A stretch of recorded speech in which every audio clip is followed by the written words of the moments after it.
Sebastián Runner de la ciudad de Valparaíso. Es un experimentado fotógrafo y reportero de la parte gráfica. Tiene muy buenos conocimientos y ha dado muchas veces estas charlas de narrativa fotográfica. Bienvenido, gracias por tu disposición a esto, gracias por estar siempre dispuesto a poder presentar y compartir tus conocimientos, Sebastián. Te dejo con la palabra. Bienvenidos. Solamente pedir que tengan apagadas sus cámaras y en silencio los micrófonos, y todas las preguntas que puedan hacer las vamos a ir anotando acá en el chat. ¿Ya? Bienvenido, Sebastián. Todo tuyo Hola, la cámara. hola Alex, a todos y a todas, el equipo Coffel y a todas y todos que hoy se animaron a invertir parte de su tiempo, su internet, para conversar un poquito de fotografía. Gratitud infinita a los amigas y amigos de Coffel, digamos, por organizar esta instancia, súper necesaria por lo demás, tiempos de encierro, cuarentena, incertidumbre política. Estamos pasando por una serie de situaciones donde se genera un estrés generalizado, y me he dado cuenta en esta nueva dinámica que muchas veces interactuar, aunque sea de una forma virtual, nos ayuda, digamos, un poquito también para pasar lo tedioso de los días y de alguna forma también seguir desarrollando en las áreas que nos apasiona, que nos gusta, que nos brinda calidad de vida, sobre todo nosotros que somos amantes de la fotografía. Así que gran abrazo a todas las amigas y amigos de Coffel. Me hubiera encantado de que esta dinámica lo hubiéramos estado haciendo presencialmente, yo coordinando mi viaje a la cuarta región, pero ya está hablado, eso queda pendiente y lo haremos apenas sea posible. Si me permiten, que me vinieron a saludar por acá. Eh, bueno, yo les saludo desde la quinta región. Muchas cosas están pasando por acá, sobre todo en estos momentos en la comuna donde habitamos, que es Villa Alemana. Así que el acontecer noticioso y dolorosas noticias que hemos tenido que enfrentar estos días, y que también han sido días con una carga emocional y laboral también importante, y que no está de más también de que todo este tipo de situaciones también, digamos, nos sitúa en un lugar donde tengamos que reflexionar contenidos, tengamos que reflexionar imágenes, tengamos que reflexionar instancias comunicacionales como es la fotografía. Me encantaría, digamos, poder abarcar gran parte, digamos, tanto de los contenidos académicos como experienciales de lo que significa hablar de narrativa fotográfica. Si me permiten un segundo, que tengo un bebé acá. Pero siempre, bueno, y es como el contra que tienen este tipo de instancias, que siempre el tiempo es reducido.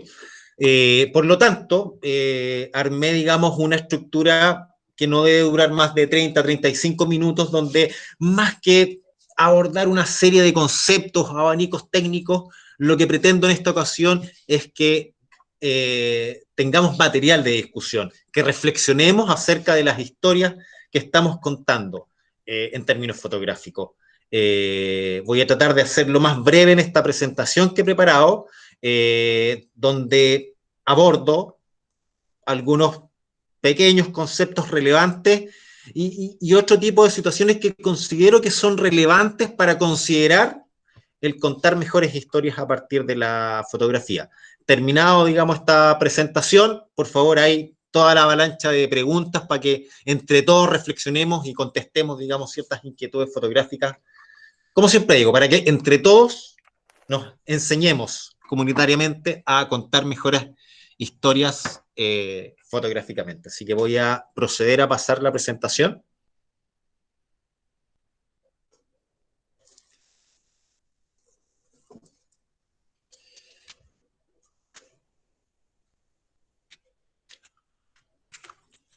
Estoy...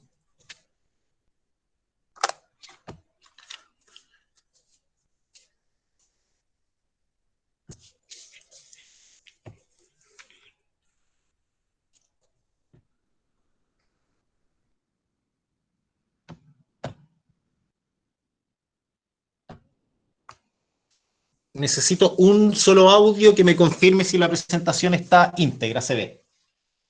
Se ve bien, Sebastián. Perfecto. Comencemos. Bueno, estamos acá para discutir y reflexionar un poquito acerca de narrativa fotográfica, que, digamos, a grosso modo, cuando nos situamos, digamos, en un escenario donde vamos a intervenir, digamos, comunicacionalmente, no intervenir, crear una imagen con alto contenido narrativo, básicamente lo que estamos haciendo es generar imágenes que guardan historias reales o ficticias. Estas pueden ser espontáneas, preparadas. En general es establecer una búsqueda de relatos por la cual podamos contar mejores historias a partir de nuestra fotografía. Esta presentación es una seguidilla de algunos conceptos con parte de mi trabajo, como para que también vayan ahí conociéndome fotográficamente los que no conocían parte de mi oficio.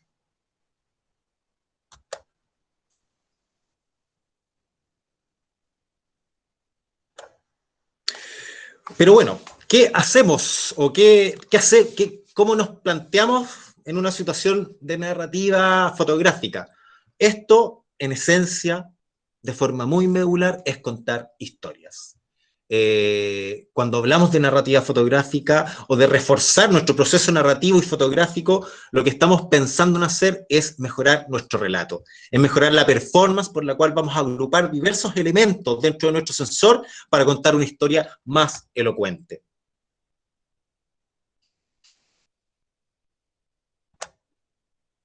Y acá, por supuesto, llegamos a una acción que no podemos escapar y que siempre es preciso manejar ese lenguaje, que no lo vamos a abordar del todo hoy, porque precisamente hoy prefiero que reflexionemos en esencia acerca de narrativa, pero este concepto tiene que ver con la acción de componer. Constantemente algunos colegas, profesores o algunas otras instancias educacionales y culturales me están invitando sobre todo a hablar de narrativa fotográfica, de emprendimiento visual y áreas de composición, que son las áreas donde más he dedicado tiempo a la investigación, tratando de aplicar a mi trabajo para poder contar, digamos, un relato fidedigno acerca de la narrativa y la composición. Y hace mucho tiempo vengo haciendo un mismo ejercicio, preguntándole a los interesados en aprender. Bueno, vamos a hablar de composición. Y no sé, pues, levanten la mano y háblenme de aspectos compositivos. Y me empiezan a enumerar una serie de normas y reglas de la composición. Y a veces aterrizo haciendo la siguiente pregunta. Ok, pero ¿qué es componer?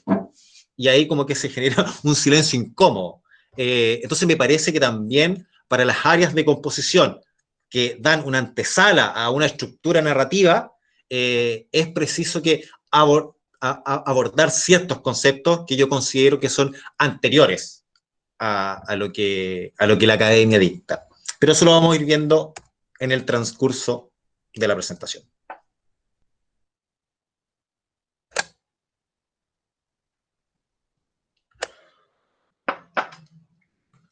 Hablemos un poquito de lenguaje visual.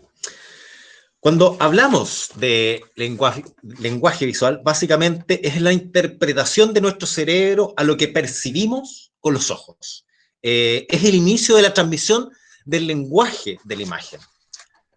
Por lo mismo, la intención comunicacional se sitúa también sobre la base matemática de la comunicación dentro de su esquema más tradicional, que es el emisor y el receptor.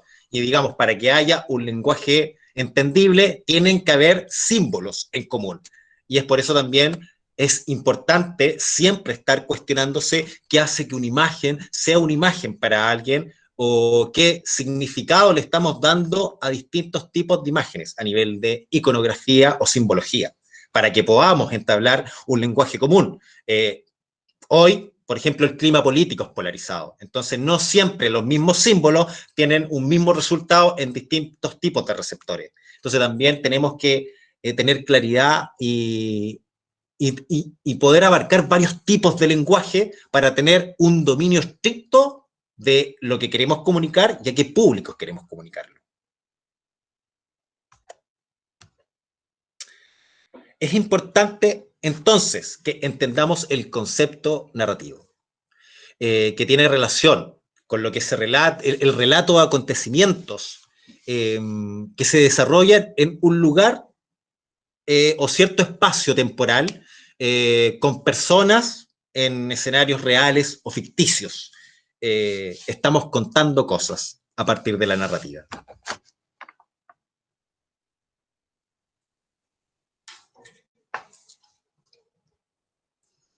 Ahora bien, de lo visual a lo narrativo. Y acá se genera una instancia que particularmente considero debemos detenernos. Sobre todo por las distintas concepciones que tiene el acto de revelar en sí mismo. Más allá del tecnicismo en los procesos de revelados digitales, análogos, en los distintos tipos de procesamiento o la clásica imagen latente o lo que simplemente estamos procesando para mejorar en nuestro ordenador, tiene que ver con proceso de revelado. Pero hay un proceso de revelado que es anterior y tiene que ver precisamente con el concepto más férreo de lo que es la narrativa fotográfica.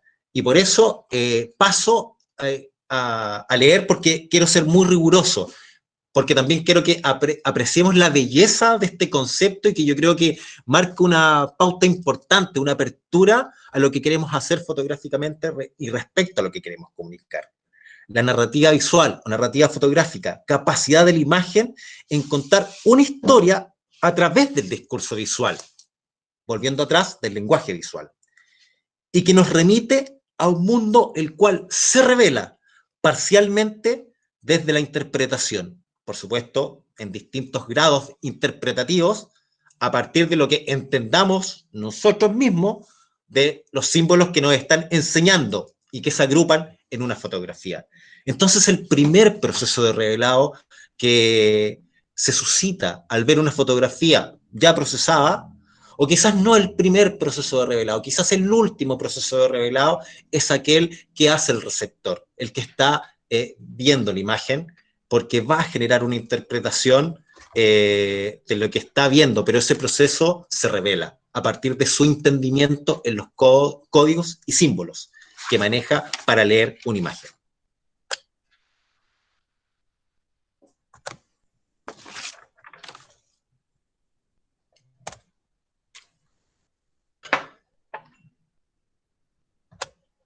Quiero citar a un académico español de la Universidad de Barcelona, Joan Fontcuberta, y él dice: el lenguaje de la fotografía articula la historia en la medida en que la historia da sentido a la fotografía.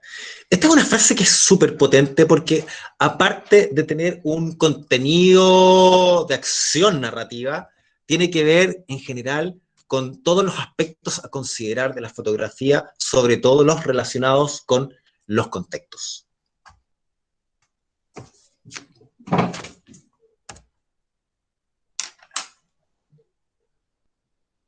Tengo a mi guagua por todos lados. No quiere que haga clases. Ahora bien, construyamos narrativa visual desde distintos tipos de perspectiva. Quiero reiterar lo que dije al inicio. Me tardaría quizás un año en armar un módulo para generar, digamos, una rama para aprender mejor narrativa fotográfica, porque son muchos elementos que, aparte de ser conceptos prácticos y teóricos, se requiere mucha calle, digamos, para empezar a generar lenguaje visual, y se requieren muchas horas de texto también, y no solamente narrativo, se necesita mucho consumo de imágenes. Si lo extrapolamos la narrativa literaria a la narrativa visual, también la vamos a mejorar consumiendo fotografías. Así que esto es un resumen de aspectos que fotográficamente considero esenciales y que también los dejo como una inquietud para los que están en la búsqueda de contar mejores historias. Construyamos narrativa visual desde diversos tipos de perspectiva.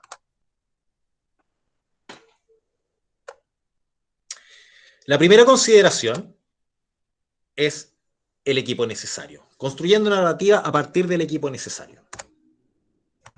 He invitado a una histórica, Vivian Maier, para los que no la conocían, por favor búsquenla y aprecien su extraordinaria historia personal y también fotográfica, por supuesto. A ver, el equipo fotográfico, yo siempre en muchas áreas de la fotografía, sobre todo porque hoy no solamente formamos fotógrafos, hoy la Academia Fotográfica está abierta también a los amantes de la fotografía. Por tanto, hay que incluir otro tipo de consideraciones que no tienen que ver con un requerimiento o con producción industrial fotográfica, sino que tienen que ver con nuestro diario vivir y la forma en cómo nosotros integramos el pasatiempo de la fotografía como una actividad de mejora de calidad de vida. Por tanto, en esta disciplina, como en muchas tantas otras que me gusta enseñar, como lo es la fotografía urbana, cualquier equipo nos sirve.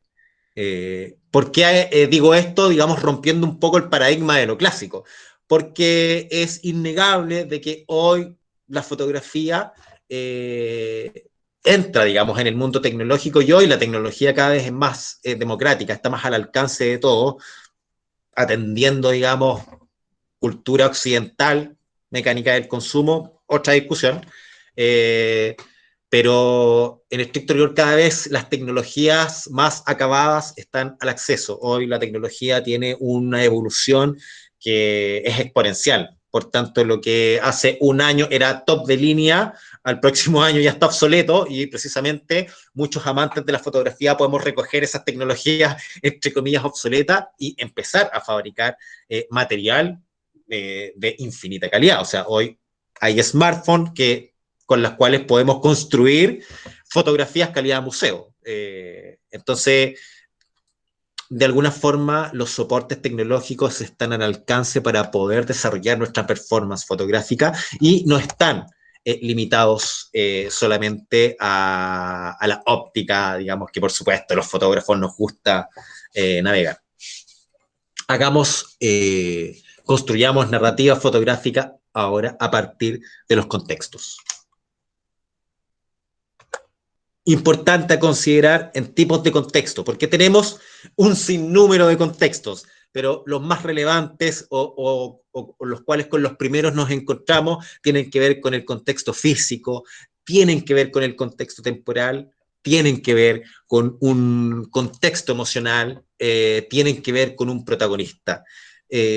Volviendo a un esquema literario, la fotografía tiene una estructura muy parecida al de una oración. Tiene un sujeto y un predicado. Y este sujeto no siempre es una persona, puede ser un elemento por el cual interactúa la agrupación de elementos que tiene a su alrededor para contar un relato. Precisamente, un mejor relato es aquel que agrupa de mejor forma los elementos, omite el ruido, omite el discurso que está fuera de lo que tú quieres comunicar. Un buen relato es aquel que tiene plena conciencia de todos estos contextos de interés para armar una fotografía que cuente una mejor historia, para armar un mejor portafolio documental, para hacer una mejor fotografía de prensa. Cuando hacemos una fotografía, lo que estamos haciendo es elegir una serie de elementos, agruparlos y que en su resultado nos comunique al menos lo pretendido que queremos comunicar.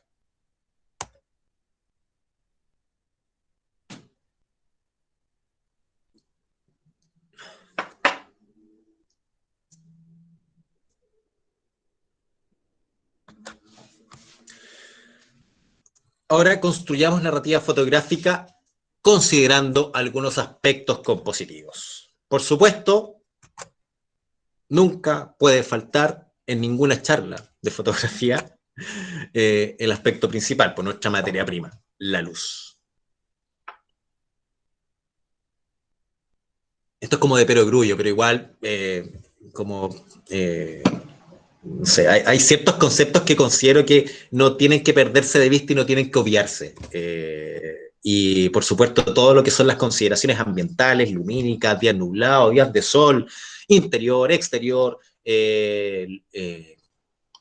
flashes, luces externas, todo es una consideración técnica para construir lo que queremos comunicar.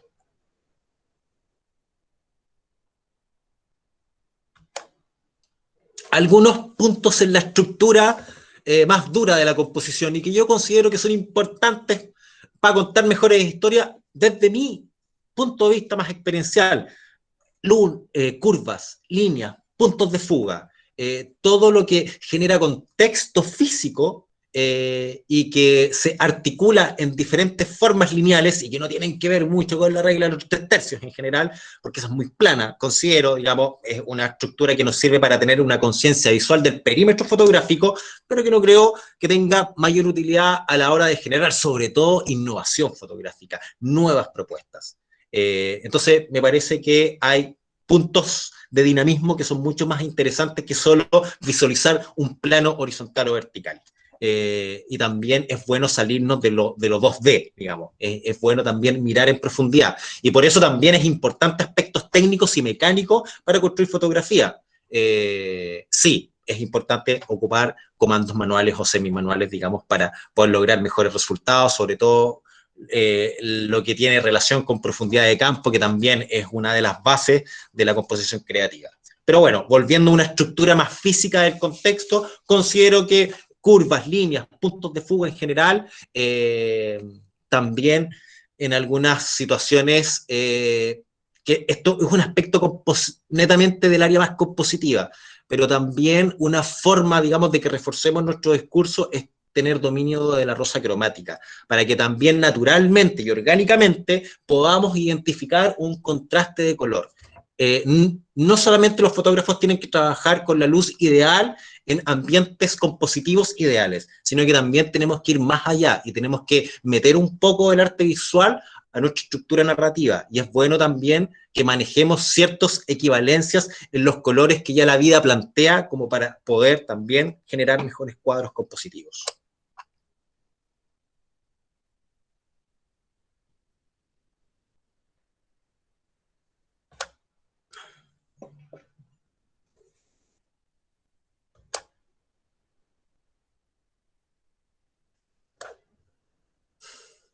Otras consideraciones que ya tienen que ver a los que nos gusta retratar personas, el tema de las miradas, los elementos, los sujetos.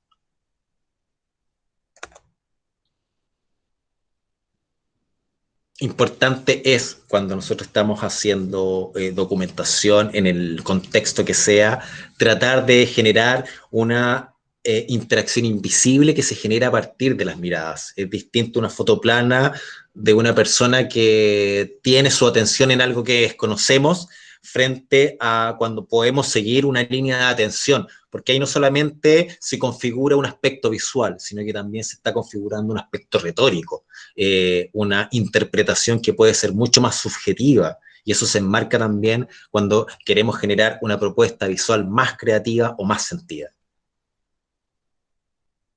Ustedes sabían que, y esto tiene mucha relación con las normas de composición. Las normas de composición en fotografía no es que un grupo de fotógrafos se junte todos los años a definir como en un congreso cuáles van a ser las normas de composición. Muchas de ellas responden a programación neurolingüística o a la forma de entendimiento que tenemos fruto de nuestra configuración biológica, de nuestros elementos visuales. Razón por la cual también muchas reglas de composición fotográfica en general son una máxima en muchas áreas visuales, como pintura o dibujo. Dado esta situación, es que por eso también cuando integro clases de composición no parto inmediatamente con el abanico de reglas compositivas.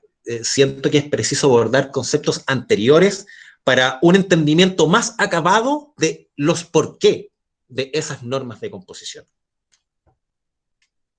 Ustedes sabían que la lectura fotográfica se hace desde abajo hacia arriba. Cada vez que vemos una fotografía la leemos de abajo hacia arriba y de izquierda a derecha. Por ejemplo, ese aspecto tan básico nunca debemos sacarlo de conciencia, porque ya ese esquema nos va a generar una guía de consideración fotográfica, de consideración en la composición fotográfica.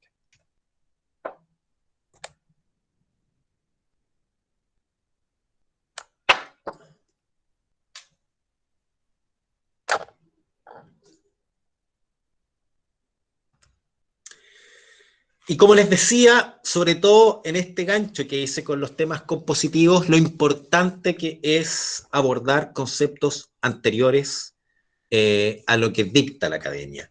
Por lo mismo, acá viene una instancia donde me gusta mucho reflexionar y que también la integro en muchos menesteres fotográficos y que no tiene relación con portar un dispositivo, tiene que ver acerca de la construcción de fotografía narrativa a partir de nosotros mismos.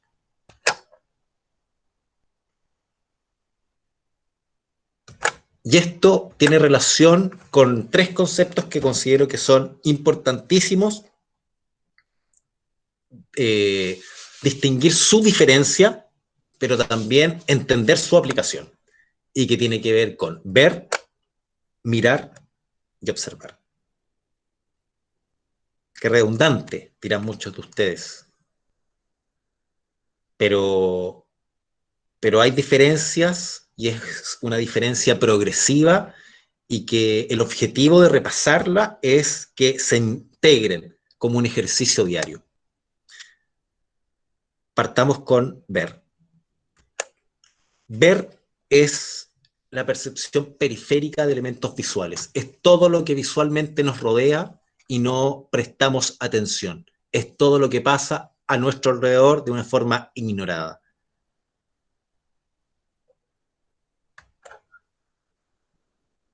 Es dentro del esquema visual lo más básico, lo que se hace por reflejo, solamente ir por la vida sin detenernos a mirar. ¿Y por qué digo mirar? Porque mirar es un punto evolutivo de la acción de ver. Ver era esta acción de tener conciencia que a nuestro alrededor están ocurriendo fenómenos visuales sin detenernos. Precisamente cuando miramos es porque nos detuvimos en un punto de esa inmensidad visual. Mirar es prestar atención a un hito que nos llama la atención, pero que es medible y objetivo. ¿Qué quiere decir eso? Que podemos ir viendo en grupo, pero si uno de ellos se detiene y dice, mira ese carro de los derechos humanos que está siendo, digamos, entrampado por los vehículos policiales, todos vamos a ver lo mismo. Todos vamos a mirar lo mismo.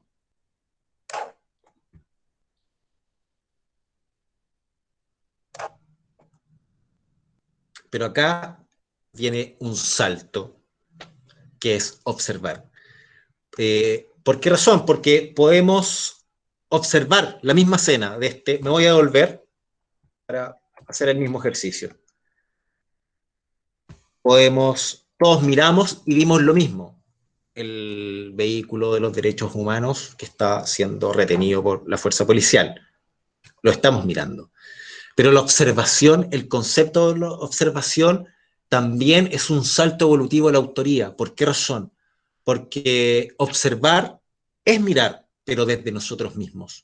Cuando aplicamos un proceso de observación, lo hacemos a partir de nuestra experiencia. Hay una cita muy famosa, siempre se me olvida, que dice, hacemos fotografías con los libros que hemos leído, con los viajes que realizamos, con las personas con las cuales nos relacionamos. El proceso de observación es autónomo e interno, y desde ahí radica la autoría. Y precisamente es tan interpretativo y personal el proceso de observación que en esta fotografía también se pueden generar dos frentes. El decir, sí, efectivamente ha habido represión, o desde otro punto de observación, no sé, estos comunistas de mierda. Ahí también tener pleno dominio de los lenguajes visuales para atender y poder comunicar más intencionadamente. Ese es el arte de la narrativa fotográfica. Cuando yo estoy hablando de estos conceptos de ver, mirar, observar, más allá de pegarme un carril de decir, oh, ¿cuánto sabe en detalle de estos tres conceptos? Lo que quiero establecer, lo que quiero integrar, y esto es algo que a mí me apasiona abordarlo, sobre todo en las áreas que tienen que ver con la fotografía urbana, lo que vemos en la calle, es que primero tenemos que integrar esta mecánica visual. Tenemos que tener plena conciencia de que tenemos un espectro periférico visual, una serie de elementos que están ocurriendo a nuestro alrededor, de los cuales, si nos predisponemos, podemos detenernos a mirar cada uno de ellos. Y si queremos ir más allá, podemos también observarlos desde una mirada intimista. Y una vez que integremos ese ejercicio que tiene que ser cotidiano, se nos abre un portal compositivo muy rico en términos fotográficos. Y por eso insisto, esta mecánica es anterior al hecho de agarrar un teléfono celular o nuestra cámara fotográfica. Es un ejercicio que se debe practicar a diario y se tiene que practicar en conciencia. Ejemplo, cuando tomamos el metro, la locomoción colectiva o conducimos desde nuestra casa a nuestros trabajos. Eso se hace rutinario. La vorágine nos consume y nos hace caer en una realidad ignorada donde solamente nos desplazamos viendo. Procuramos no ir más allá porque simplemente estamos abocados al objetivo de llegar a nuestro destino. Pero distinto es si tú rompes el paradigma y empiezas a hacer ese ejercicio con una conciencia de prestar atención a los detalles. Créanme, se los garantizo, y si no les devuelvo el dinero, en unas semanas van a poder comprobar de que efectivamente se habían perdido un montón de historias y relatos que son dignos de fotografiar. Y cuando ya nos animemos a empezar a capturar todo aquello que nos inquieta porque lo descubrimos mirando, vamos a empezar a generar un trabajo de observación. Y ahí es cuando más enriquecedora se va a volver el proceso fotográfico, porque vamos a estar aplicando lo que sabemos de fotografía a aquello que queremos capturar. Y solo nosotros vemos, y solo a partir de nuestra propia visión lo vemos de la forma como lo vemos. Y ahí también ese arte de ir puliendo la forma como comunicamos, de ver una fotografía y decir, sí, esto es lo que yo quería decir.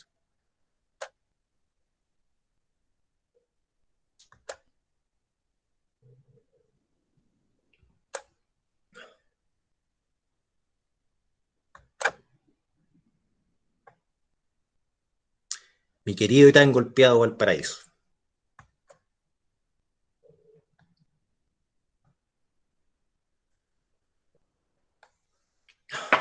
No podía terminar, digamos, esta instancia visual sin una fotografía que represente mucho de lo que hoy está aconteciendo, en términos nacionales, por supuesto.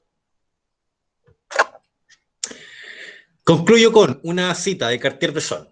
El fotógrafo no puede ser espectador pasivo, no puede ser realmente lúcido si no está implicado en el acontecimiento. Concluyo, esta es una de mis citas favoritas en términos de inspiración fotográfica por el valor político que sostiene y por la importancia que hoy también, voy a ocupar una palabra también que nos gusta mucho, se revela en función de la importancia que tiene el mundo audiovisual y fotográfico en Chile. Antes del 18, nuestro quehacer fotográfico era netamente operativo y prácticamente éramos un actor silencioso de un oficio un poco relevante y hippie muchas veces. Bueno, se comprobó que a partir del 18 nosotros somos un factor determinante en la escena nacional colectiva. Nosotros marcamos opinión pública. Gracias a la labor fotográfica y audiovisual, se detuvieron actos sistemáticos de violación a los derechos humanos. Gracias al actuar de fotógrafos y audiovisuales, se pudo restringir de alguna forma el uso de armas letales. De alguna forma, los fotógrafos y el mundo audiovisual se involucró no solamente en la objetividad comunicacional que siempre se pretende, porque eso no existe. Nosotros como fotógrafos y audiovisuales también somos actores sociales que nos vimos envueltos en una situación donde también somos actores relevantes. A partir de lo que captaron nuestros dispositivos, se pudieron encauzar situaciones un poco más justas al menos. Hoy, nuestra labor para los amantes de la fotografía, los que trabajamos en fotografía, sintámonos que estamos en un podio de privilegio y responsabilidad, porque pudimos demostrar a ciencia cierta que nuestra labor es de primera necesidad para cualquier país que se diga democrático. Y esto es lo que les quería contar resumidamente. Yo voy a dejar de compartir pantalla y partimos ya con nuestra conversación y el ciclo de preguntas para ir conociéndonos.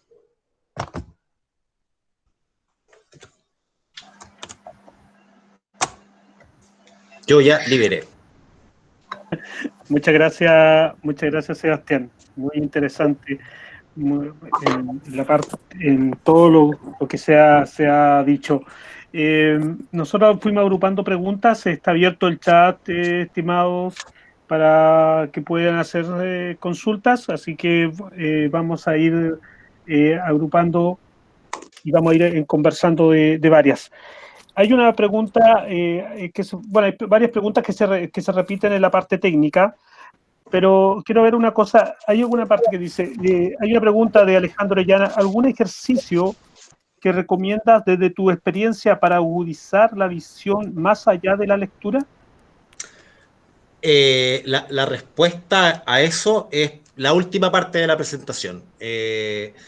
Yo no consigo, yo sé que aprender fotografía o afinar fotografía tiene que ser en terreno y tiene que ser con cámara en mano.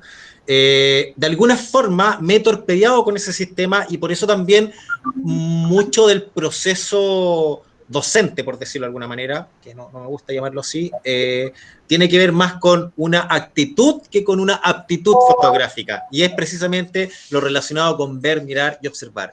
Creo que hay dos hitos que corren por carriles paralelos y van muy juntos, que es ver, mirar, observar e integrarlo como un ejercicio diario de observación y de descubrimiento, y también desde el consumo visual. Esto es igual que lo literario. Entre más leemos, más comprensión lectora y escribimos mejor con menos faltas de ortografía. El consumo visual genera lo mismo, también genera que podamos dar un entendimiento más acabado de los distintos lenguajes visuales que incorporan los autores, de la forma como lo transmiten y también de la forma en cómo nosotros lo vamos a recepcionar. Correcto. Aquí tengo una consulta de Pablo Yáñez. Consulta dice, ¿cuál dirías que son las experiencias y elementos presentes en tu mochila cultural que crees te permiten mirar y observar de la particular forma que lo haces? Me refiero a tus experiencias personales que tienen relación con tu trabajo fotográfico, lugar, motivación, educación, cultura, familia, valores. Y otra consulta me dice, ¿existe alguna situación que te haya dejado sin poder reaccionar al tomar la imagen por lo impactante de la situación? ¿Cuál? Qué buenas preguntas, porque también me permiten salirme un poco de la academia y responder desde la guata. Y sí, efectivamente, voy a tratar de ser muy breve, porque esto también es parte digamos, de un relato de emprendimiento que yo hago, y tiene relación de mi formación como fotógrafo. Yo durante muchos años, tengo la suerte, bueno, yo ya soy fotógrafo colegiado hace unos 15 años, y durante mucho tiempo tuve distintos trabajos fotográficos. A partir de la fotografía tuve la suerte también de estar en muchas ciudades, pero siempre fui como un fotógrafo a requerimiento, como que era bueno para la pega. Hice muchos matrimonios, trabajé mucho tiempo en publicidad, trabajé en editorial, trabajé con empresas privadas, trabajé en los viñedos, trabajé mucho tiempo en prensa, pero siempre era como un fotógrafo a requerimiento, como que hacía la pega y no tenía como ese espíritu de fotógrafo archivo. Eh, ¿Qué me cambió? Me cambió Valparaíso. Y yo siempre lo digo, lo sostengo, y que es una respuesta que es muy humilde por lo demás. Más allá de que haya existido un hito mágico por el cual se haya revelado ante mí un sistema de narrativa visual, lo que a mí me cambió la perspectiva cultural fue la ciudad de Valparaíso. Y por eso yo también me considero un fotógrafo local, un fotógrafo de Valparaíso, independiente que también a veces tenga que ir a otras regiones a trabajar o a Santiago muchas veces. Me considero autoralmente un fotógrafo local de la ciudad de Valparaíso. Eso cambió mucho mi prisma compositivo y aprendí. Pude llevar muchos conceptos teóricos a la práctica. Y no solamente es como decir, bueno, yo tengo una performance fotográfica óptima en Valparaíso, pero no la tengo en otro lado. No, por el contrario, Valparaíso fue mi escuela para trabajar autoralmente y convertirme. Yo llevo casi 7 años en Valparaíso, y creo ser un fotógrafo de archivo, que el fotógrafo de archivo dice ser aquel sujeto o sujeta que anda siempre con su cámara colgando y le saca fotos a la vida. Yo en Valparaíso hago eso. Y bueno, y desde que estoy en Valparaíso lo hago por cada viaje que hago y donde voy. O sea, la cámara es parte esencial de mi inventario de dispositivos que porto. Pero esa es la respuesta, digamos, lo que marca la diferencia cultural en términos como de vida. Y por supuesto hay otras situaciones que también, claro, tienen relación con lo personal, con vivencias profesionales, que generan una cierta madurez en los canales de observación. Yo creo que, y muchos estarán de acuerdo, otros no tanto, creo que el 18 de octubre también marca una pauta de aprendizaje importante para todos, para los más experimentados, para los amantes de la fotografía y para los que se estaban iniciando. Yo he estado ligado hartos años a prensa. Yo un tiempo de mi carrera que estuve 5 años continuos ligado a prensa y a la alta prensa, o sea, todos los días, calle, me tocó cubrir el inicio de la Revolución Pingüina.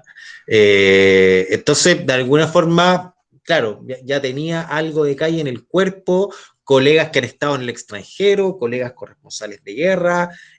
Había, digamos, un cúmulo ahí de fotógrafos que ya tenían harta calle. Y yo creo que lo que vimos a partir del 18-10, nadie estaba preparado. Por más calle que hayamos tenido, nadie vio venir lo que vio. O sea, creo que igual marcó para mí en lo personal me marcó. O sea, no puedo decir ya, pero bueno, yo seguía haciendo solo mi trabajo. No, mentira, a mí me afectó un montón. Hoy día mismo me estaba revisando la pierna y tengo 2 balines que no me han cicatrizado. Nos vimos a una situación latente de riesgo y yo creo que en ninguna instancia nos habíamos visto a ese tipo de situaciones. Entonces también creo que marca un valor de enseñanza importante. Creo que de alguna forma también nos refinó. Y para los amantes de la fotografía, para los que están en proceso de formación, yo creo que también fue en el contexto, por supuesto, una gran experiencia de aprendizaje. ¿Cuál era el segundo abordaje de esta pregunta? Te decía, Pablo consultaba en qué situación a ti te colocó en un aspecto de una situación en la cual no pudiste tomar tu cámara, ya era la situación muy, no sé, por el caso me acuerdo del año 80, no sé si te acuerdas de este documental de la ciudad de los fotógrafos, Sí. decían que habían fotos que simplemente no tomaban, no podían tomar la foto, no podían llegar y tomar porque era una situación que a él nos tocó, o sea, simplemente esa circunstancia. Sí, al menos no, yo no podría decirte a ciencia cierta, se me vienen a la mente un montón de situaciones que son tremendamente traumáticas. De hecho, viví una situación un poco traumática, me llegó un balín en la cara y por supuesto ese tipo de situaciones que ya traspasan todas las líneas, donde tu integridad física está en juego, por supuesto que generan una distancia para agarrar la cámara, pero ya eso fue una acción mayor de mi cuerpo que por un tema físico no puede continuar. Pero frente a otro tipo de situaciones, yo no creo haberme visto expuesto a una situación donde, oh, no, suelto la cámara porque esto ya es mucho. No, entiendo que hay relatos relacionados con eso, pero en mi caso particular, no. De hecho, no sé, por el contrario, hay ciertas situaciones donde todo ha estado adverso para la documentación y por el contrario, con más rabia agarrar la cámara y te ponías a trabajar. Claro. Sebastián, te voy a hacer una serie de preguntas técnicas que han anotado acá en el chat para después volver también volvemos a las preguntas sobre la narrativa, sobre el tema. Entonces, muchos nos están preguntando sobre lentes, sobre el lente que estás usando, la distancia focal que tú haces para que las fotos queden nítidas en un momento tan álgido, porque tú necesitas sacar esto en un momento, en lo que estás haciendo, en tu experiencia como reportero gráfico, y me están preguntando sobre las focales, me están preguntando sobre la alternativa, y hay otra pregunta que me interesó mucho, que pregunta sobre qué haces tú para acercarte a la gente, fuera de las circunstancias, de esas situaciones, para que te dejen fotografiar, porque hay varias fotos que, claro, son muy cercanas. Entonces, ¿cómo lo haces? ¿Cómo hacen esto? Porque parte de eso, de esa intimidación que las personas tienen de ir a sacarle a otras personas. Bueno, ahí hablemos un poquito entonces de fotografía en terreno, que es una pregunta recurrente en general. Partamos de lo macro a lo micro. Desde lo macro, todos los equipos sirven. Todos los equipos, cualquier óptica, se puede generar imágenes de buena factura. Hablemos desde una reflex digital me voy a detener en hablar de óptica, digamos. Después podemos también repasar un poquito de algunos conceptos relativos a lo que es el dispositivo móvil.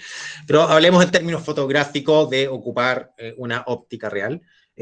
Cualquier cámara, por más inicio de gama que sea, por más lentes kit que sean, ya podemos pretender hacer fotografía, digamos que en su configuración final sea de buena calidad. Por otro lado, también desde lo macro, los principios fundamentales para el quehacer fotográfico también aplican al mismo escenario. O sea, no hay una fórmula más allá de lo que dicta las configuraciones o las nomenclaturas más propias de la fotografía. Ahora, dicho esto, que ustedes dirán, sí, no ha dicho nada, pasamos, digamos, a aspectos, digamos, más detallados de cómo nos manejamos en nuestra performance. Efectivamente, hay momentos donde no hay tiempo, donde todo es urgente, donde todo es peligroso, y sí, efectivamente, aplica la habilidad que tú tengas con tu cámara, sí marca la diferencia la óptica que estés utilizando, sí marca la diferencia cuánto es la sensibilidad que tiene tu equipo, y claro, y en la medida que vamos aumentando los niveles de dificultad, por supuesto que se hacen necesarias otro tipo de aspectos técnicos y de conocimientos. Claro. Ahora bien, y con esto concluyo. No, sí, hermano. Expláyese, no estimado. Voy a desmitificar algunas relativizaciones. Obvio los conceptos, obvio la relativización de los conceptos que creo que también merman un poco el aprendizaje fotográfico. Si bien con cualquier cámara y cualquier óptica podemos construir imágenes de buena factura, eso no quiere decir que no marque la diferencia nuestra performance fotográfica al mejorar el equipo y la óptica. Por supuesto que sí, hay una diferencia que es monetaria, importante, y que incluso a los que nos dedicamos a esto nos duele tremendo, porque son equipos de alta inversión. Pero bueno, nos arreglamos de alguna forma. Y sí, es diferente ocupar un equipo de alta gama o media gama que ocupar un inicio de línea. Sí es diferente ocupar una óptica fija con una composición de cristales bacanes versus lente kit. Sí, marca la diferencia. Y todos esos aspectos sí se consideran en una situación de estrés. Yo igual, bueno, hay ciertas consejos técnicos, por ejemplo, la medición perimetral, que es medir, digamos, distintos hitos lumínicos de tu entorno, recordarlos, cosa de que tu mecánica en la nomenclatura para cambiar esos escenarios lumínicos se te adapta inmediatamente. Por lo mismo, en la medida que tú tienes una cámara de alto estándar, por ejemplo, esas nomenclaturas tú las puedes programar en botones independientes. Entonces, por ejemplo, una de las técnicas que yo hago, sobre todo en situaciones de muy deficiente luz, es generar una medición perimetral, donde más o menos voy haciendo mediciones evaluativas de mi entorno para que en la medida que me adapto, voy generando, digamos, el paso, digamos, de la mejor configuración para ese tipo de situaciones. Y así, tantas otras técnicas que yo las he ido adaptando a los equipos con los cuales manejo. En términos de óptica, por supuesto, siempre la óptica más fiel va a ser la óptica fija, porque la composición de sus cristales está hecha para ese nivel de abertura, está hecha para esa distancia focal. Diferentes son los lentes que tienen rangos focales, que tienen distorsiones en sus extremos y que nunca llegan a tener el nivel de nitidez que puede llegar a tener una óptica fija. Más adverso aún son los lentes kit, ese 18-55 tiende a ser muy ruidoso, tiene muchas distorsiones en general, y estamos súper limitados también con el tema de profundidad de campo, que ahí es un esquema creativo importantísimo, sobre todo para los que estamos haciendo, por ejemplo, imágenes para despacho de prensa. Y claro, distinto es si tenéis un 70-200 de la serie L Canon, ¿cachai? Que es un lente con composición metálica, súper pesado, súper caro por lo demás. Claro, y ahí tú vas mejorando, vas generando las mejoras gradualmente en la medida que tu misma performance te lo exige. Yo siempre parto de la base y un consejo universal. Los lentes fijos, los Canon 50, 1.8, Jung no se metió ahí, no es la mejor óptica, pero también no funciona en términos creativos por profundidad de campo y que son de bajo costo. Partamos por ahí. De hecho, si partimos familiarizándonos con esas ópticas que no son tan fáciles en sus aperturas máximas, podemos ya nosotros mismos ir generando esta ambición de poder ir mejorando los aspectos de los equipos a utilizar. La pregunta recurrente que me hacen: Seba, me quiero comprar una cámara y tengo, no sé, la 6D, ¿cuál me puedo comprar? ¿Qué quieres hacer? No, que quiero hacer mejores fotos. Cambia la óptica, no cambies la cámara. Primero, aprendamos a entender las ópticas antes de querer pretender cambiar las cámaras, porque si no vamos simplemente a estar haciendo las mismas fotos, simplemente con un mejor toque definido por la óptica, o sea, por la cámara, pero en definitiva lo que tenemos que tratar de reforzar es el entendimiento acerca de los niveles de óptica. Ahí parte más la génesis y por supuesto que, claro, también la medida que se pueda ir mejorando también los dispositivos, porque sí, marcan la diferencia, pero en sus resultados no son tan determinantes. Podemos hacer todo con todas las cámaras, pero sí en la performance hay una diferencia que se genera más sustantiva en la medida, digamos, desde los inicios de gama hasta los top de gama. Sebastián, una consulta que nos hacen también en las preguntas es de Dorita Santander, que dice: ¿qué libro nos recomiendas sobre narrativa y observación personal? Voy a volver un poco al inicio de lo que es la recomendación para lo que es la mejora en nuestra escritura visual. Me gustan esas combinaciones. Si leemos más libros, independiente su naturaleza, vamos a mejorar nuestra ortografía, vamos a mejorar nuestra redacción y vamos a ampliar nuestro espectro de entendimiento al estar, digamos, consumiendo información. En fotografía es exactamente lo mismo.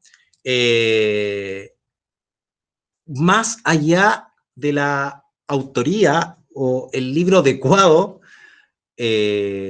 para generar un mayor entendimiento narrativo, que por cierto sí los hay, y después yo se los voy a escribir, consumamos imágenes fotográficas. Hay un libro que a mí me encanta y que para mí, siendo que hay un sinnúmero de libros académicos, es uno de los libros que más provecho se le puede sacar para la composición narrativa en función de todos los elementos que nosotros acabamos de conversar, en función del contexto, en función de sus elementos y en función de su construcción. Este libro son las 1001 fotografías para ver antes de morir, que es una Biblia, es un libro que tiene que tener como 700 páginas, que por plan y plana muestra una fotografía y lo va haciendo en orden cronológico. Entonces, no solamente apreciamos la fotografía en el contexto técnico, con el equipo técnico que se hizo en su momento, sino que también se analizan los parámetros y se analizan sus distintos tipos de contextos. No solamente nos va a nutrir en términos de la mejor fotografía que podemos llegar a hacer, sino que también nos nutre de los antecedentes extravisuales que hacen que una fotografía sea de alto impacto, como lo son sus distintos tipos de contextos. Por ahí siempre va mi recomendación, si queremos mejorar digamos, nuestra performance en cuanto a la narrativa fotográfica. Sebastián, hay una pregunta también que tiene una relación contigo mismo. ¿Qué hay de ti en tus fotografías?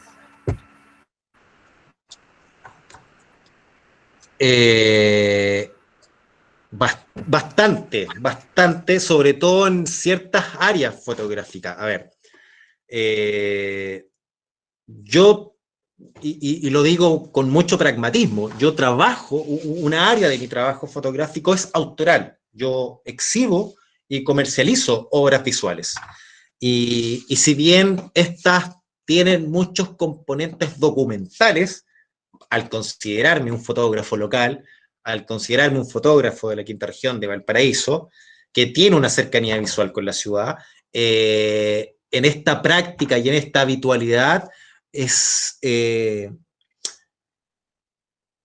digamos, es innegable que parte de nosotros mismos se impregna en esa fotografía. Y tampoco quiero ser pretencioso con ese fenómeno, porque decir que una fotografía se torna identificable porque hay parte del autor es un trabajo de largo aliento, y de hecho es uno de los objetivos de mi trabajo. Parte de los objetivos de mi trabajo o de mi trabajo más autoral no es a corto plazo, no es para el próximo año. Parte de los objetivos de mi trabajo tiene que ver con el largo plazo, con que en 50 años más o 100 años más, cuando la gente busque parte de la historia de Valparaíso, parte de esa historia se cuenten con mis imágenes, y ojalá, dentro de una pretensión muy personal, que esas historias que se cuenten con esas imágenes lleven parte, digamos, de lo que yo soy y de lo que yo observo, porque creo que es el fin de la autoría, es el fin de crear algo con los elementos de la calle. Sebastián, mira, a propósito de la historia, preguntan por ahí, ¿crees que la fotografía narrativa puede utilizarse como una herramienta transformadora de la realidad? A ver, primero, no hay fotos con... Sí, hay fotos con mucha narrativa, pero a ver, no es que haya fotos con narrativa y fotos sin narrativa. Todo contenido visual comunica, es parte del axioma comunicacional. Dentro de la estructura sistemática comunicacional existen axiomas, y dentro de uno de ellos es el todo comunica. Esa máxima también se aplica a la narrativa fotográfica. Toda imagen comunica y toda imagen tiene un contenido narrativo. Y estamos hablando desde la imagen que hizo Sebastián Salgado en el éxodo en África hasta la selfie que el chiquillo se tomó en el baño con el water de fondo. Todo tiene un propósito comunicacional. Por supuesto que son distintas líneas argumentales y de contenido, pero partamos de esa base. Y por supuesto que en la medida de que por ejemplo, los fotoreporteros, los documentalistas, los que tienen tribuna de expresión masiva, por supuesto que si tienen una alta capacidad, digamos, de generar instancias comunicacionales dentro de su fotografía, marca una pauta que, por supuesto, genera opinión pública. Y por supuesto que generar fotografía, a ver, tenemos casos de, durante el estallido social, imágenes que fueron íconos, que fueron símbolos, con distintas lecturas, dependiendo si se estaban, no sé, pues, leyendo la imagen desde Plaza Italia hacia abajo, desde Plaza Italia para arriba, por un ejemplo muy burdo, no es válido, pero hubo imágenes que generaron pauta, generaron discusión pública, y por supuesto que esas imágenes no solamente generaron esa atmósfera por la espectacularidad en su formación, sino que lo hacían por el contenido, lo hacían por el segundo que estaban retratando, por supuesto, con mucho mérito al fotógrafo o a las fotógrafas que pudieron hacer imágenes con alto grado de iconografía, pero por supuesto marcó pauta, marcó avances, marcó enojo, marcó alegría, marcó unificación o división. Sí, totalmente. Estamos viviendo en la era de las imágenes, y lamentablemente esta era de las imágenes, a diferencia de la época donde no habían tantos fotógrafos, carece de mucho, digamos, contenido visual. No por nada, muchos de los textos, digamos, de literatura docente, los extraemos de los trabajos fotográficos de fotógrafos de los años 40, 50, 60, 70, épocas donde acceder a una cámara fotográfica era privativo, pero había mucho lenguaje visual, había mucha interpretación de los contextos para construir imágenes de alto nivel compositivo. Hoy estamos en una época donde cerca de 200 millones de imágenes se suben a internet diariamente, o sea, hay una producción masiva de contenidos visuales, pero con, valga la redundancia, bajo contenido. Entonces sí, una imagen que cuenta un relato elocuente marca la diferencia.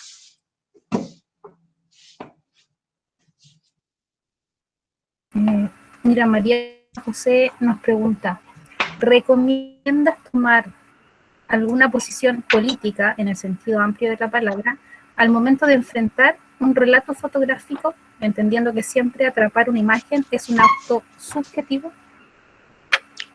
Totalmente. Hacer fotografía es una acción tremendamente política, es muy política. Y sobre todo, si estas fotografías se hacen como en un espectro de conciencia, de lo que yo estoy haciendo, tengo pleno conocimiento, digamos, del contexto, tengo habilidad mecánica, claro que voy a construir imágenes bajo una concepción política. Y esto no atenta contra la objetividad comunicacional. Siempre se discute, yo ya no sostengo ese tipo de discusiones, me aburrieron, de un poco de la forma de comunicar y como de esta estricta objetividad ante la cual deben comparecer los distintos medios de transmisión. No, eso es irreal, somos humanos, antes de ser máquinas elaboradoras de imágenes. Y sobre todo, la imagen que tiene en su génesis un relato o que tiene un esfuerzo de relato, por supuesto, parte desde una impresión que viene de la guata.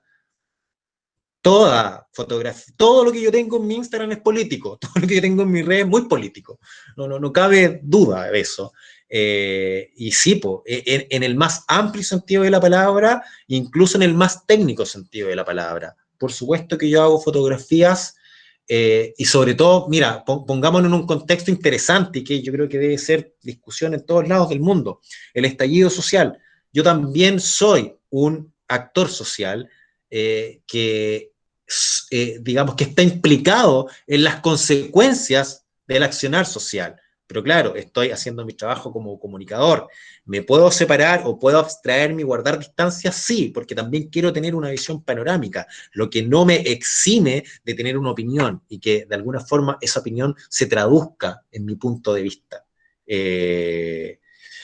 Como lo habíamos hablado en su momento, las fotografías no se hacen no inicia ni termina el proceso comunicacional desde la génesis de la fotografía, sino que hacer la fotografía, revelarla,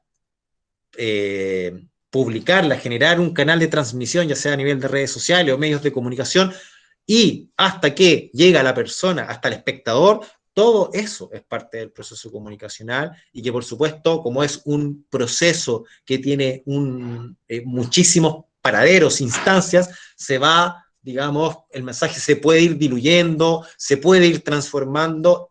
En lo personal me ha pasado que yo he publicado imágenes que yo tengo plena conciencia del evento que ahí ocurrió y no sé, pues eventualmente cuando algunas imágenes mías se han viralizado, las he visto en muros dándole una interpretación política totalmente diferente a la que tenía en su inicio. Así que sí, de todas formas y en todo ámbito, en el más grueso y delgada línea, esta acción fotográfica es muy política. Bien, mira, Dani Vargas, de La Serena, primero te agradece por mostrarnos tu visión, dice, y experiencias en fotografías tan potentes como las tuyas. Admira tu garra al estar parado frente a esas situaciones. La pregunta es, ¿de dónde sacas ese coraje y cómo canalizas las emociones al momento de estar parado frente a esa situación?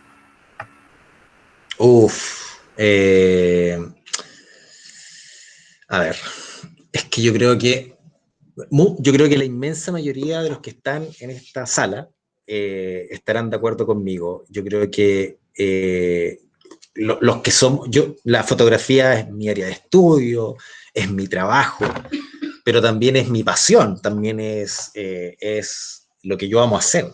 Entonces, los que somos amantes de la fotografía, sabemos que no entra mucho en juego el tema del coraje, siempre queremos estar ahí para hacer, esto es muy, muy reductivo lo que voy a decir, pero para hacer la mejor foto. Siempre queremos hacer la mejor foto. Yo creo que ese es el principal motor que nos mueve.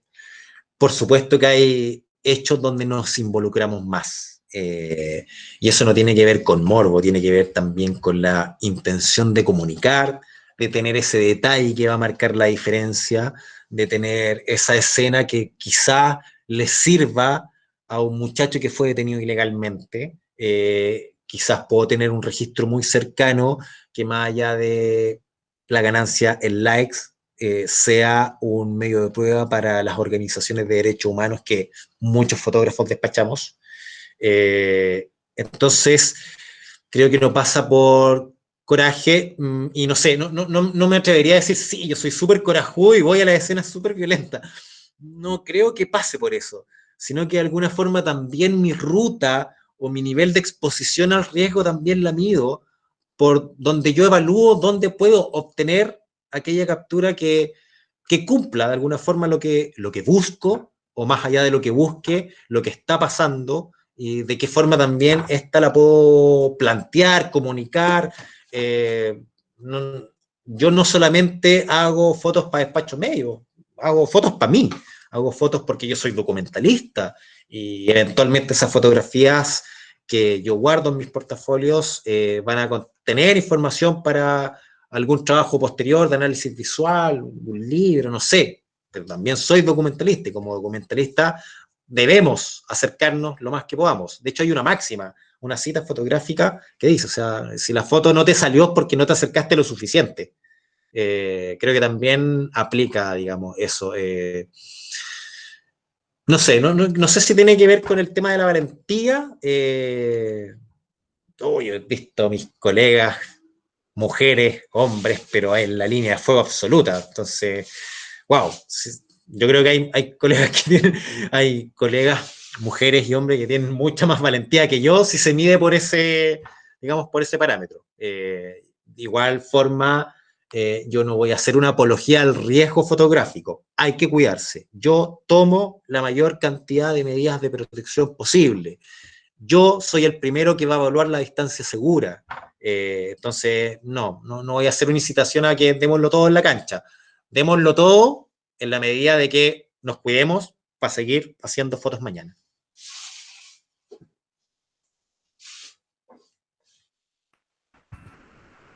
Milo Rojas, y a propósito de esto mismo, como para cerrar esa idea, digamos, dice, ¿qué tipos de historias son las que más te gusta contar a través de la fotografía? A mí me gusta contar las historias que siguen hablando de Valparaíso. La influencia que Valparaíso tiene en mi quehacer fotográfico es innegable. Entonces, cuando yo estoy en situaciones que no tienen que ver mucho con documentación autoral, sino que están más bien ligadas a un requerimiento, ya sea de evento, prensa, cualquier otra cosa, intento siempre que tenga ese toque porteño. De hecho, las fotografías que más me gustan en el marco del estallido social, o que más me llenan, son aquellas que de alguna forma no solamente hablan de la violencia, del fuego o de los aspectos espectaculares de una revuelta violenta, sino que me gusta contextualizar, me gusta que aquella escena que es de carácter noticioso, que tiene mucha prominencia noticiosa, se ve acompañada de un escenario porteño. Porque insistiré, soy un fotógrafo local. Entonces, mi influencia radica en ese sentido, contar las historias del puerto. Y con esto termino a modo de reflexión, porque Valparaíso es mi puerta por la cual yo puedo realizar mi emprendimiento, donde puedo hacer clases, donde puedo, digamos, tener mis obras visuales y vivir de alguna forma eso. Entonces, bajo cierto punto de vista, Valparaíso posó para mí, se exhibió para que yo lo retratara, y hicimos un buen acuerdo. Yo te retrato, tú te muestras Valparaíso. El tema está en que después llegaron los tiempos malos, pues llegó el 1810, Valparaíso fue una de las ciudades más golpeadas de Chile, por todos los aparatos que ya sabemos, y sentí de alguna forma que ahora estábamos en la mala. Así que Valparaíso, yo te voy a seguir fotografiando ahora en la mala. Entonces, lo que yo hice en Valparaíso, fuera de, por supuesto, esto estar en el marco también de mi trabajo como prensa, lo hice porque a mí me gusta fotografiar Valparaíso, y si el contexto es adverso, lo voy a seguir haciendo. Es como esa mi máxima. Estuve con Valparaíso en las buenas, continuaré estando con Valparaíso en las malas. Sebastián, aquí Aldo nos pregunta algo. Mire, ¿crees que la gran cantidad de cámaras, dígase cámaras celulares que existen hoy en día, ¿Se ha perdido la narrativa en la fotografía o está aumentado? No, concuerdo. Estamos viviendo épocas de transición, quizá, porque igual, no sé, pues, nuestra sociedad occidental no lleva 50 años con internet, aparatos, smartphones y cámaras súper bacanes. Es súper reciente en general, como que el tiempo en una escala tecnológica es muy exponencial. Las redes sociales también, que generan una revolución comunicacional impactante, yo no las demonizo en absoluto, parte de mi trabajo funciona por redes sociales. El tema pasa precisamente por un exceso de contenido olvidables, que yo le llamo. Como que hoy el tiempo pasa sin marcar tanta huella, digamos, visual, precisamente porque estamos en una generación masiva de contenido olvidable. ¿Es bueno, malo? No sé si tengo las herramientas para juzgarlo, pero sí hay una distinción que es medible y puede ser estadística o porcentual de que en épocas donde las cámaras no eran tan, digamos, asequibles, se generaba una riqueza visual diferente. Había, digamos, un sustrato narrativo, una búsqueda, y que también tiene que ver con una postura mecánica, había que cuidar la película, o sea, son muchas las variables por las cuales hoy nos diferenciamos, donde tenemos dispositivos donde podemos hacer 1000 fotos en un segundo, o sea, es una locura. Y claro, estamos generando producción fotográfica, pero de una forma totalmente olvidable. También se genera este acceso tecnológico y a los circuitos electrónicos, cámaras profesionales, etcétera, esta discusión de que, es que ahora con cámara cualquiera se cree fotógrafo, etcétera, también me parece que es una discusión súper innecesaria y odiosa. Todas las personas son fotógrafas, la fotografía es un oficio, y cualquier persona que tenga un dispositivo celular o su cámara fotográfica que quiera hacer fotografía, es ya en sí misma un fotógrafo o fotógrafa. Y creo que de alguna forma el área más profesional o académica, incluso dentro del mismo circuito donde yo me muevo, de repente se genera como esa crítica que yo no la veo en absoluto como una desventaja. Me parece una oportunidad y por el contrario, creo que la obligación que tenemos los que nos consideramos profesionales es enseñar. Entonces, hoy el quehacer fotográfico es un quehacer muy ejecutivo y no solamente implica estar con la cámara en mano, implica mecanismos de gestión, implica estudiar cada vez más. O sea, hoy aprender la mecánica fotográfica es relativamente fácil. Hay un montón de youtubers mexicanos que te explican mejor que yo las áreas técnicas de la óptica. Pero qué diferente o qué difícil es transmitir experiencias de relato visual. Y eso no tiene que ver tanto con lo que tú vayas a suministrar en términos de contenido, tiene que ver por incitar una serie de ejercicios que aumente nuestro vocabulario.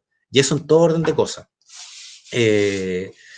Sí, hay una distinción entre, digamos, como yo digo, todos pueden ser fotógrafos, de alguna forma, todo aquel amante de la fotografía ya es en sí mismo un fotógrafo, y lo que marca la diferencia entre un profesional de la fotografía es que es la producción industrial de fotos. Un profesional de la fotografía tiene que tener las competencias necesarias para desarrollar la mayoría de los ámbitos fotográficos a requerimiento. Corta. Y un fotógrafo profesional es eso, es un fotógrafo capaz, en el menor plazo posible, con sus equipos disponibles, poder abordar una serie de requerimientos fotográficos que, por supuesto, un amante de la fotografía le va a costar más. O sea, y yo creo que esa es lo que marca la diferencia. Ahora bien, como hay tantos fotógrafos que se están especializando en cositas, por supuesto que, claro, ahí se genera una fluctuación en el mercado laboral, que es importante, es innegable eso, pero creo que quedarnos solamente en esta discusión de quién tiene la cámara y a quién hace fotógrafo no, es innecesaria.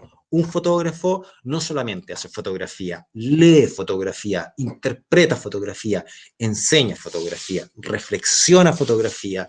Un fotógrafo integral tiene herramientas de gestión. Un fotógrafo integral tiene que tener la capacidad de sostener un lenguaje fotográfico de proyectos. Es mucho más amplio el concepto de un profesional de la fotografía.